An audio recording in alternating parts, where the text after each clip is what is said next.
Hello, and welcome to our first Bio40 Pre-Class lecture. Today we'll be talking about Mendelian genetics.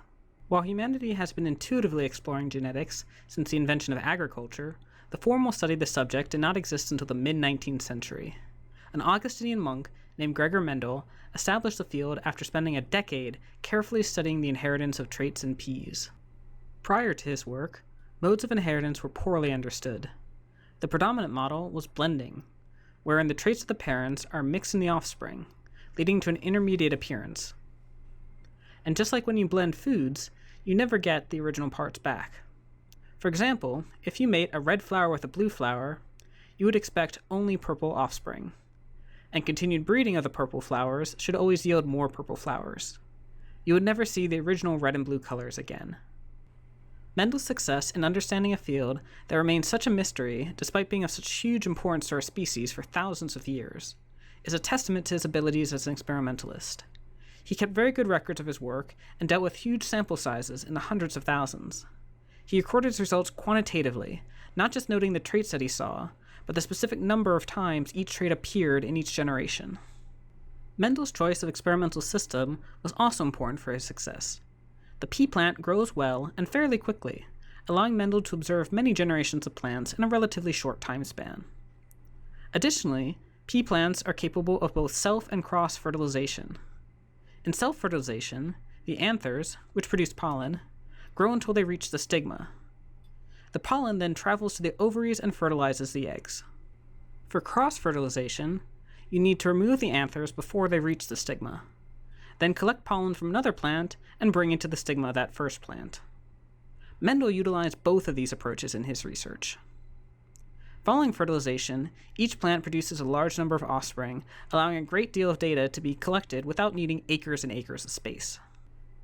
Finally, the pea plants have a number of easily observable characteristics to study, including the color of the flower, seed, and pod, the pod shape, the flower position, and the stem height. One of Mendel's wise decisions in experimental design was to begin by focusing on a single trait at a time. He chose traits with discrete alternative forms: purple versus white flowers, yellow versus green peas, round versus wrinkled seeds, and so on. Then, by taking a plant with a given characteristic and self-fertilizing over 2 to 8 generations, Mendel made pure breeding lines. For example, plants with purple flowers that only ever gave rise to more purple-flowered plants when self-fertilized. Mendel used these pure breeding plants in monohybrid crosses. For the parental or pea generation, he took a pure breeding plant exhibiting one version of a trait and cross-fertilized with a pure breeding plant exhibiting the alternative version. In the case of smooth and wrinkled seeds, he saw only smooth seeds in the offspring, or F1 generation. The wrinkled appearance was completely lost. And there is no intermediate phenotype that would be expected with blending. Then a very interesting result came in the next generation, the F2. After allowing the F1 plants to self-fertilize, the wrinkled appearance showed up in about 1 out of every 4 seeds. The lack of intermediates and reappearance of lost forms once again opposes the idea of blending. And we can see that despite the superficial similarities, there's a fundamental difference between the parental and F1 smooth seeds. This pattern was consistent across the traits Mendel examined. When crossing green and yellow peas, the F1 generation was completely yellow. But after self-fertilization, green peas reappeared in the F2 generation in the same 3-to-1 ratio, and no intermediates. So once again, we know there has to be an underlying difference between the F1 peas and the parentals with the same appearance. These observations led Mendel to the hypothesis that there were unit factors, which he termed genes, that exist in pairs in each individual, one inherited from each parent. He supposed that each gene could exist in different forms that he called alleles. When an individual inherits different alleles, one, the dominant, would be expressed, while the other, the recessive, would be hidden. Let's look again at the peas with this model in mind. The parental yellow peas have 2 dominant alleles that we can display with capital Y's, while the parental green peas have 2 recessive alleles shown with lowercase y's. Each contributes 1 allele to the offspring, so the F1 all have 1 dominant and 1 recessive allele, and display the form associated with the dominant allele. Now we can see how the parental and F1 yellow peas differ. So how do we explain the mixture of green and yellow peas in the F2, and why that specific ratio? Mendel explained it with his first law, the principle of segregation. When an individual forms its gametes, that is, the pollen or eggs here, the gene pairs separate. Half the gametes get one allele and half the other. Then it's completely random which gametes, and therefore which alleles, unite at fertilization. A simple technique for visualizing this is called a Punnett square. Here's the situation again, where we have an F1 generation that is all yellow peas with mismatched alleles, and they're allowed to self-fertilize. For a basic monohybrid cross like this, we can use a 2x2 square. Now in this case, the female gamete can contain a dominant or recessive allele, and so can the male. We put these gametes on two of the sides of the square. Then we can fill in the boxes with the result of each pair of gametes uniting. Two dominant alleles give a pure breeding yellow pea, while two recessive alleles give a pure breeding green pea. There are two different ways you can get a pea with mismatched alleles. The egg can have a dominant allele while the pollen has a recessive one, or the egg can have the recessive allele and the pollen the dominant. Either way, the offspring will be a yellow pea. Because the fertilization events are random, each of the four outcomes is equally likely for any given offspring. Now here's a little more terminology to help us talk about what Mendel observed. We use phenotype to refer to the characteristics being observed, the color, the shape, and so on. Genotype refers to the alleles the individual has. An individual is homozygous if both of their alleles are the same. It is possible to be homozygous dominant or homozygous recessive, depending on which allele it is they have. When the alleles are different, the individual is called heterozygous. Let's look at the peas again with our new terminology. The phenotype of the peas can be yellow or green. In terms of genotype, the pure breeding parental peas are homozygous, and the F1 generation is entirely heterozygous. Unlike the parental yellow peas, the F1 generation can produce green peas from self-fertilization, because while their phenotypes are identical, their genotypes are different. By counting the F2 peas, Mendel was able to observe the 3-to-1 phenotypic ratio for yellow to green.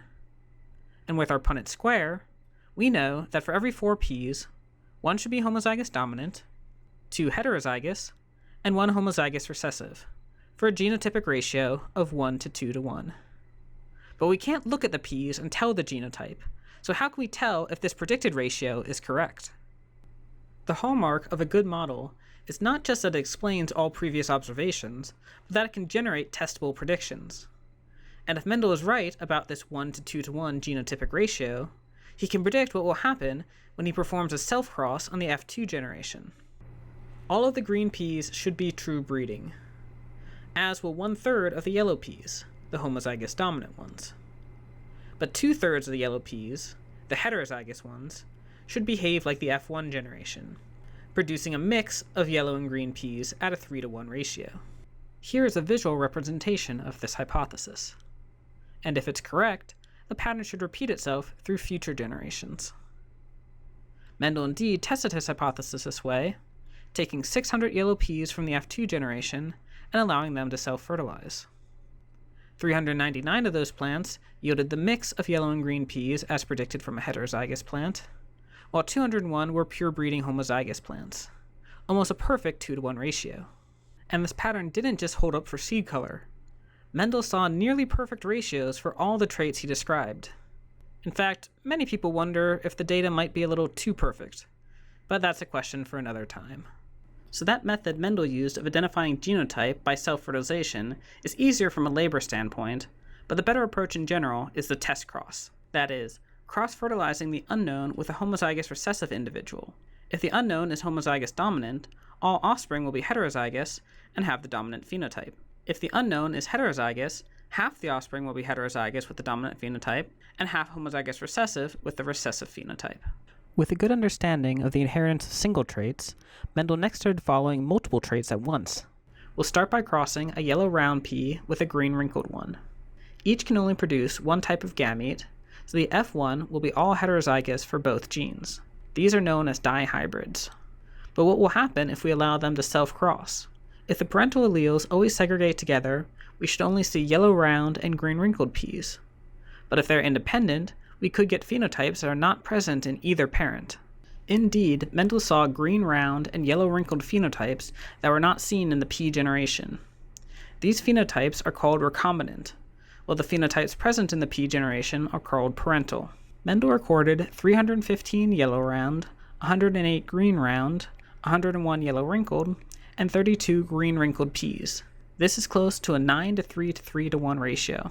Further, if you look at just yellow to green and round to wrinkled ratios, you see the 3 to 1 ratios expected from individual crosses. This led to Mendel's second law, the law of independent assortment. During gamete formation, the different pairs of alleles segregate independent of each other. It doesn't matter if the dominant Y allele was inherited with the dominant R.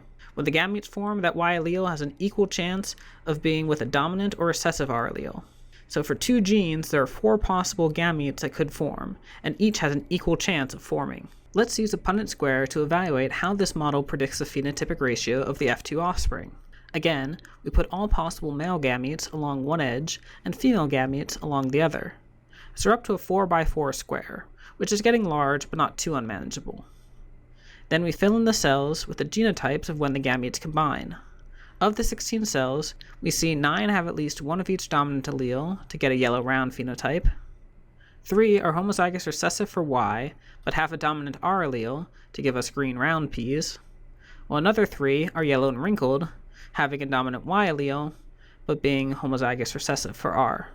And only 1 is homozygous recessive for both genes, making it green and wrinkled. We see the 9 to 3 to 3 to 1 ratio Mendel observed.